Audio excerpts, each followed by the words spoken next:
No niin, ja tänään olisi testissä tämmöstä Monster Chaos energiajuomaa.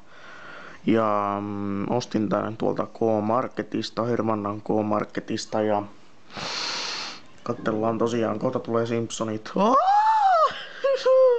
Mut joo. Niin, mitä tää maksaa, on kuin 2 euroa vähän päällä, ja puolen litran putelihan se on. Ja noin. En oo muuten vähän aikaa avannut tölkkiä yhdellä kädellä, mutta hyvinhän se aukesi. Mutta otetaan ekaksi hajutestiä, saatana. Haisee seltteeltä joltain vähän appelsiinin tyyppiseltä hedelmältä, mutta maistetaan.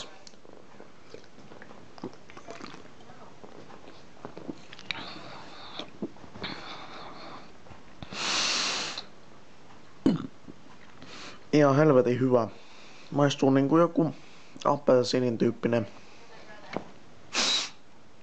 hedelmä ja näin poispäin.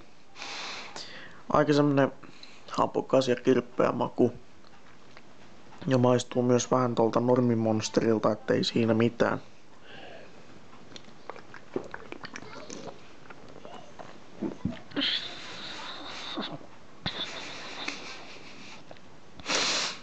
Joo. Mulla on tommosia hienoja röyttäsyksiä tässä aina välillä.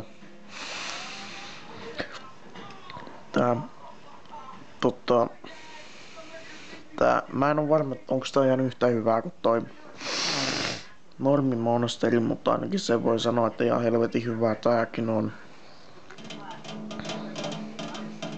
Se on tosiaan ton näköistä, tommosta punaista litkua. Joo. No niin, otetaan ne housut pois. Mutta joo, tosiaan arvosanaksi vois laittaa vaikka... No annetaan nyt 4/5. Meni vähän senat sakasin, kun... Joo.